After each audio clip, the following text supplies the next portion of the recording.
Padahal kan sebenarnya sebagai seorang laki-laki ya dia nggak perlu insecure, harusnya dia mendukung lah kayak gitu, mendukung perempuannya yang ingin melanjutkan studinya atau Sebenarnya ya sih kalau prinsip aku ya, setinggi apapun derajat perempuan itu masih membutuhkan laki-laki yang saleh dan bijaksana. Assalamualaikum warahmatullahi wabarakatuh. Ketemu lagi sama Ayah. Ayah dan bintang tamunya. Oke, bintang tamunya masih sama karena ini adalah lanjutan dari vlog yang sebelumnya. Ini vlog part 2. Oke, lanjut dari pertanyaan yang sebelumnya. Bagaimana pendapat teman-teman mengenai wanita ya, yang kebanyakan tuh takut takut untuk melanjutkan sekolah ke jenjang yang lebih tinggi jika dia itu belum menikah, karena takutnya laki-laki yang hendak melamar dia itu insecure gitu loh. Gimana nih? Mbak Ina dulu Dina atau dulu. aku dulu dah. Iya. Kalau aku sih ya memang pada kenyataannya sekarang tuh banyak yang seperti itu ya, si laki-laki takut mendekat kepada perempuan kalau misalkan perempuan itu tuh sekolahnya jauh lebih tinggi gitu. Padahal kan sebenarnya sebagai seorang laki-laki ya dia nggak perlu insecure, harusnya dia mendukung lah kayak gitu, mendukung perempuannya yang ingin melanjutkan studinya atau ya perempuan itu kan melanjutkan studinya pertama kan bukan hanya karena dirinya sendiri, tapi karena ya mungkin karena ingin membahagiakan orang tuanya. Betul. Kemudian ingin membahagiakan calon imamnya juga, atau kalau pas waktu itu dia lanjut kuliah ya mungkin ingin membahagiakan suaminya. Sebenarnya kalau menurut aku ya, karena aku melihat banyak kok orang yang jadi dokter, orang yang bergelar master gitu, tapi mereka itu kayak melenceng gitu loh dari ajaran agama Islam. Banyak orang yang berpangkat tinggi tiba-tiba malah jadi ateis gitu, tiba-tiba iya gitu. Kalau menurut aku tujuan pendidikan kita itu cuma satu. Kalau menurut aku ya, yaitu lebih mendekatkan diri kepada Allah. Karena banyak orang pinter, orang yang bergelar tinggi lah, tapi malah jauh dari Allah gitu, jauh dari ajaran Islam. Itu kuncinya sih itu kalau menurut aku.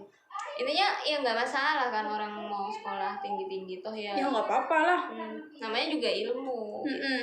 Apalagi kita seorang perempuan kan, kita harus berilmu, kita harus sebagai madrasah pertama ya bagi anak-anak kita. Oke, sekarang menurut Mbak Inel bagaimana? Jadi guys, karena aku pernah ada di posisi itu ya, namanya ya nggak tahu ya, dia itu ada beberapa tipe sih. Yang satu karena suka belajar, yang satunya karena mengejar titel. Iya. Mengejar titel. Dan di posisinya aku adalah orang yang suka belajar. Itu pun aku lanjut S2 nggak pernah memikirkan aku gimana nanti kalau misalkan aku lulus nggak nikah gitu. Aku nggak mikirkan itu sebenarnya. Jadi dan itu pun aku S2 ini kan langsung. Karena ada hadiah dari Allah, ya sok langsung gitu kan. Sebenarnya sih kalau prinsip aku ya, setinggi apapun derajat perempuan itu masih membutuhkan laki-laki yang saleh dan bijaksana. Soalnya ya buat apa kita mempertahankan orang yang pendidikannya tinggi tapi tidak solih dan tidak bijaksana? Banyak loh di luar sana laki-laki yang dia sudah berpendidikan tinggi, karirnya udah bagus, tapi apa yang dilakukan kepada istri? Hanya membuat istri nangis, ya kan? Iya. Untuk kalian laki-laki, pokoknya jangan takut. Kadang aku pernah nanya gini nih sama seseorang gitu, kalau misalkan aku S3 gimana gitu, ya nggak apa-apa, lanjut aja gitu. Kalau misalkan kamu masih sanggup otaknya, ya udah lanjut aja S3. Tapi kalau menurut kamu mendapatkan perempuan yang kayak gitu gimana? Ya kalau aku masih mikir 2 kali katanya, karena aku takut katanya tuh dibuat suruh-suruhan gitu, Iya. injak-injak gitu. Mohon maaf, itu tergantung perempuannya. Nah, yang dikatakan tergantung itu susah ya. Iya. Nah, tergantung mindset kita. Ayo ubah mindset laki-laki sekarang. Jangan, kalau bahasa kasarnya tuh kulot gitu. Jangan berpikir kulot kayak gitu. Kolot. Kolot.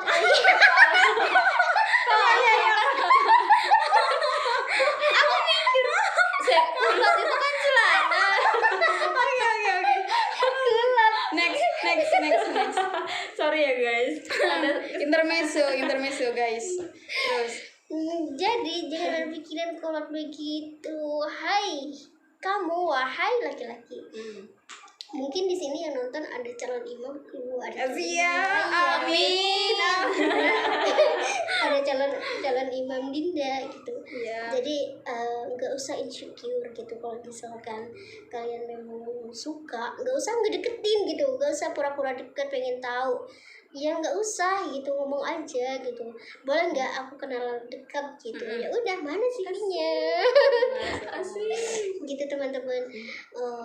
Ya kalau misalkan kalian punya berpikiran kayak gitu, salah bener gitu. Banyak kok, jangankan perempuan S2 yang udah jenjang pendidikannya tinggi, S1 aja masih ada kok ya kayak gitu, ya kan? Banyak kayak gitu yang milih-milih, calonku harus ini harus itu. Enggak, yang penting kalau kita mah, kalau insya Allah perempuan yang memang benar-benar pendidikan, bukan yang cari titel gitu, itu yang berilmu lah ya, berilmu. Itu membutuhkan laki-laki yang solih. Iya. Karena nggak harus yang titelnya sama, nggak harus yang titelnya tinggi juga. Yang dikatakan menyempurnakan separuh agama ya gitu teman-teman gitu. Dan memang harus nih seorang perempuan itu berpendidikan, karena sebagai perempuan itu madrasah pertama bagi anak gitu. Itu harap dimaklumi gitu. Ya kalau laki-laki kan memang gak dituntut untuk mencari ilmu, karena dituntut untuk menafkahi gitu kan. Ya buat apa gitu kalau misalkan perempuannya berpendidikan, laki-lakinya berpendidikan, tapi pada akhirnya laki-laki tidak bisa menafkahi istri, itu hanya menyakiti istri, itu hal-hal yang tidak wajar gitu. Sekarang beralih ke tipe pria idaman. Masya Allah. Dinda dulu, oke Dinda dulu. Silakan. Tipe pria idaman. Kalau maksudnya tuh gini, kamu tuh pengen gimana? suamimu yang seperti apa gitu loh. Oh, bukan pas harus kayak gini, cuman keinginannya Dinda gitu loh. Iya, kalau aku pribadi sih, aku ingin calon imam itu pertama ya dia harus soleh. Itu harus, karena kenapa? Jadi kan kalau misalkan calon imamnya soleh, ya dia yang akan membawa makmumnya gitu. Kita sebagai istri, sebagai makmumnya, dia yang bakal ngebawa kita gitu. Kalau misalkan calon imamnya tidak soleh, bagaimana nanti jadinya? Nah, soalnya kan yang dicari di sini ketika kita memutuskan untuk menikah, itu kan bukan hanya cinta gitu loh, bukan hanya cinta dan kerja. Iya. Tapi ya persiapannya juga banyak ya yang harus dipersiapkan. Bukan hanya itu, jadi yang kita kejar dalam kita berumah tangga tuh bukan cuma yang dua itu, bukan cuma dunia, tapi akhiratnya juga. Makanya yang pertama memang harus soleh, kemudian yang kedua harus bertanggung jawab. Bertanggung jawab atas komitmennya pertama. Ya kan, yang kita lihat problema sebuah rumah tangga saat ini, banyak laki-laki yang bukan ekonomi, tapi dari segi komitmen ketika dia tidak bisa memegang komitmennya, kemudian mengkhianati. Banyak ya Mas komitmen itu, dari tanggung jawab, komitmen apa lagi? untuk setia. Iya, janji-janjinya gitu ya. Kalau udah nikah tuh bukan hanya janji kepada orang tua juga, menikah itu bahkan Janjinya menikah sama ketika Allah. akad itu ya, katanya arsy itu berguncang, iya. Gimana sih itu hadisnya, aku lupa. Nggak tahu. Iya gitu kan. Intinya sakral banget pernikahan itu. Jangan kita nodai dengan keteledoran kita, dengan kebodohan kita Iya. gitu. Maksudnya ayah itu jangan mempermainkan pernikahan gitu guys. Harus dipersiapkan betul-betul lah pokoknya. Jangan aku udah nikah, aku punya penghasilan segini, aku udah bisa dibilang aku udah tua gitu, misalkan udah umur 27 misalkan. Gak hanya di situ aja, kita harus menyiapkan banyak hal, mental gitu, psikis. Udah siap nggak kita jadi suami gitu sebelum jadi orang tua? Gitu. Soalnya kan nikah bukan cuma senang-senang. Ya guys. Mohon maaf, ini pada siap ya. Insya Allah. Oh, teman-teman, kalau misalkan ada yang suka, Astagfirullah. kirim Malah jadi proposal ya, proposal. kirim proposalnya, CV-nya tolong dikirim. udah. Apa?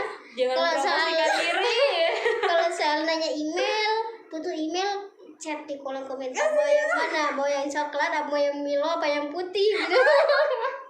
Mau juga ya Mbak? Oh ya iyalah. Udah sekarang langsung Aduh, ke ketahuan kalau jomblo guys. langsung ke ini tipenya Mbak Inel bagaimana? Kalau aku sih yang pertama ya soleh gitu. Karena ya aku sibuk ya. Iya. Tidak Tahu sibuk iya, banget. sibuk banget guys. Nggak sibuk. Harus memanage waktu gitu. Jadi kan dalam beribadah itu seakan-akan masih kurang gitu kan. Karena dari segi padatnya, tapi padatnya itu bukan mengejar dunia gitu, untuk anak-anak juga kan. Iya. Berdakwah ya. Berdakwah lah ya, Membagi ilmu. berbagi ilmu gitu. Tapi aku pengen cari suami yang mewajibkan aku sunnah menjadi wajib. Oh iya. Kayak gitu. Ya itu sih yang pertama, sekali gitu. Nggak harus pinter, nggak harus Tertinggi. nggak harus dia berpendidikannya tinggi, enggak. Yang penting dia mau nggak ngajarin aku demo soal agama gitu, yang mau Asik. jadi imam sholat 5 waktu gitu ya. Walaupun nggak 5 waktu, di rumah aja deh gitu, tiga waktu berarti kan, maghrib, isya sama subuh gitu. Dan kalau bisa dia juga bangunin aku subuh karena paling awal. So sweet banget dia. Jadi iya, karena Tahajud kita dong, tahajud juga. karena kita sudah sibuk kan urusan dunia gitu, apa di dunia lah sibuk. Jadi soal tahajud itu kadang kebablasan gitu kan. Ya ini ada sih niat sholat tahajud tapi enggak. Karena kadang tubuh kita tuh capek banget banget. sehingga mau ngidupin alarm juga kayak gak Nggak mempan denger. hidup, Tapi bangun cuma matiin aja gitu, sehingga kita tuh kayak butuh pendamping banget gitu ya. asik. Iya. Ayo bangun gitu, kita Untuk tahajud melengkapinya gitu bagi ya. kita teman-teman. Masya sekali ya. Allah. Terus yang kedua itu bijaksana, dan mau memahami aku gitu. Ya kalau misalkan tahu kondisi aku seperti ini, ya udah kita saling memahami gitu, kita saling melengkapi gitu. Mana kekurangannya ya udah kita lengkapi gitu. Namanya suami istri itu kan masih beradaptasi dulu ya. Iya kan, karakter sebelum nikah dan sesudah nikah itu beda banget. Benar. Nah jadi kita harus beradaptasi dulu gitu. Kalau misalkan awal-awal nikah, kita harus kenali dulu apa yang buat dia marah dan apa yang buat dia senang gitu. Kita harus cari Intinya, cara-cara itu dulu gitu. Yang mau menerima. Yang mau menerima gitu. Terus dia mau bekerja untuk keluarga gitu. Ya kan, aku lupa ayatnya gimana. Tapi intinya tuh laki-laki itu harus memberi nafkah walaupun tidak banyak guys. Iya. Harus dong, itu Iya. kan kewajiban. Baah. Kalau di bukunya Babe itu syarat laki-laki itu sudah siap menikah gimana gitu, intinya harus baah itu mau sudah bisa mencari nafkah. Gitu laki-laki ya guys. Iya. Terus yang kedua, jangan overthinking. Itu masih banyak laki-laki yang overthinking. Aku nggak suka sama laki-laki yang terlalu overthinking. Itu kanak-kanakan banget.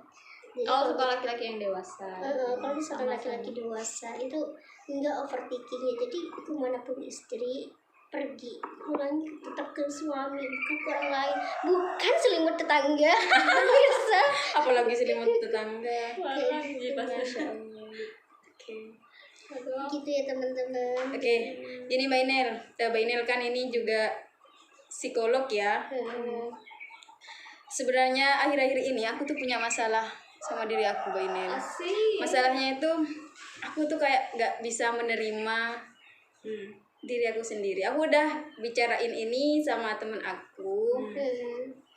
Cuman sekarang aku pengen bicarain ini sama Mbak Inel. Soalnya kan Mbak Inel lebih tahu ya tentang love myself gitu. Ya, self love.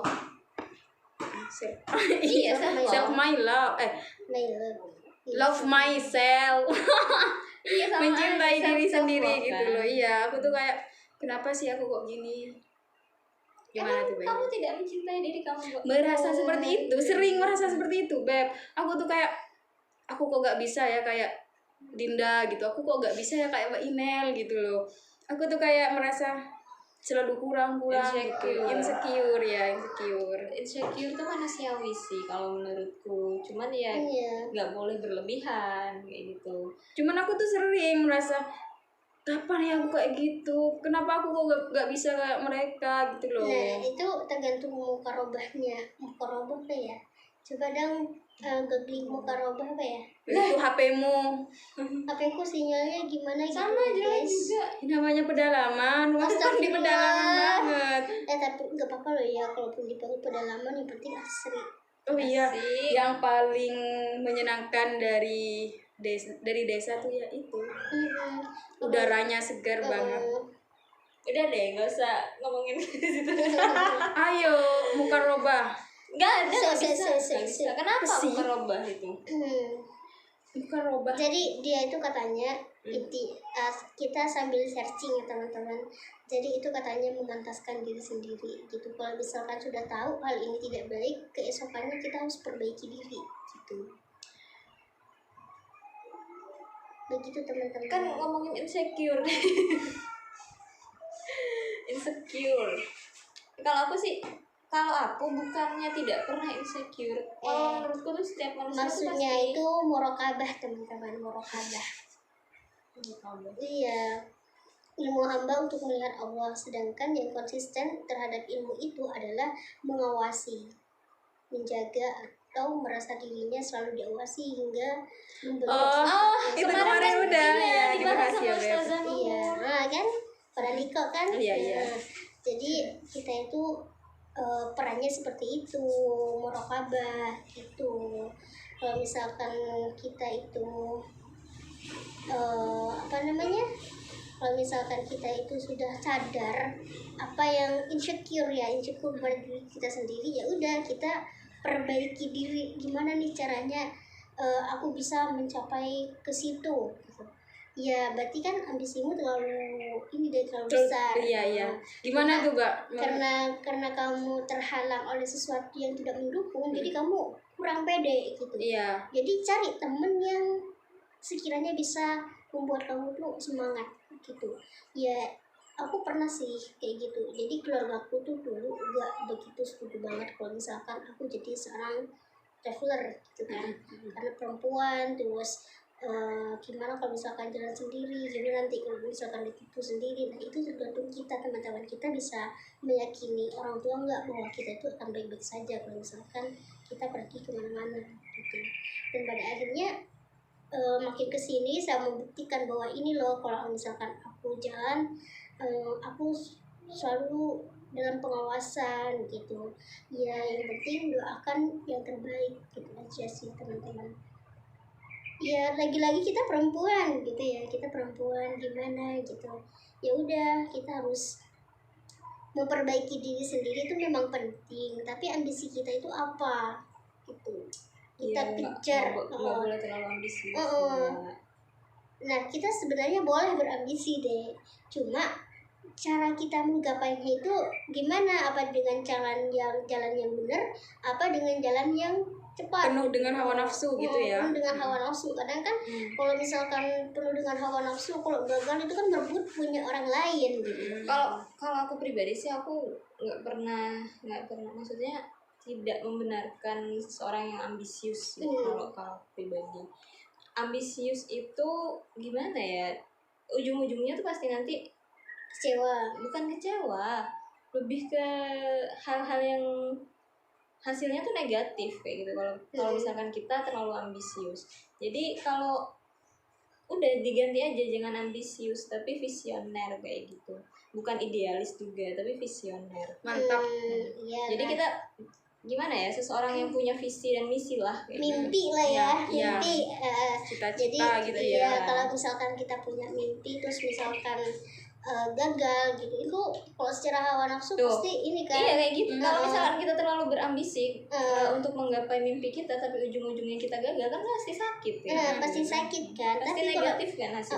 tapi kalau misalkan Dampaknya kita negatif. gapai mimpi yang sesuai dengan ajaran Nabi Yusuf, kita itu nggak apa-apa. Alangkah baiknya mundur dulu untuk melompat lebih jauh. Masya Allah. Eh, Iya iya. Jadi teman-teman. aku tuh dulu pernah mundur kayak gitu di kampus S1. Jadi apa ya, ada yang menghalangi aku lah pokoknya dengan cara yang tidak wajar gitu. Jadi aku ya udahlah, aku lebih baik mundur dulu gitu. Gak apa-apa aku mundur, gak apa-apa aku jadikan jembatan mereka gitu. Iya, Yang penting iya, nanti ngerti.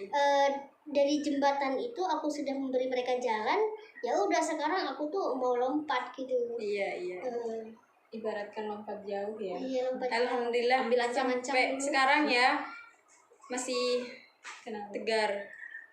Ya kalau misalkan rapuh pernah. Iya. Mana sih ada manusia yang tidak pernah rapuh? Iya iya iya benar. Iya, jadi aku tuh istilahnya aku bukan tidak pernah menangis di belakangmu gitu, pernah gitu. Tapi ya terus kalau misalkan aku nangis di depanmu, ya kamu mau ngapain gitu kan, nggak bisa ngapa-ngapain tau gitu. Ya udah, mending nangis di sendiri aja, mencari cara gimana caranya aku mendapatkan ini gitu, sesuatu yang aku inginkan gitu. Kalau misalkan gagal, ya udah Allah pasti ganti yang baik kok, Allah tuh maha baik. Benar-benar Allah Masya itu maha yang paling tahu lah apa yang terbaik buat kita. Ya, semoga bermanfaat ya teman-teman bincang-bincang santai kita kali ini. Untuk video part 2 ini kita cukupkan sampai di sini. Semoga bermanfaat. Assalamualaikum. See you next time.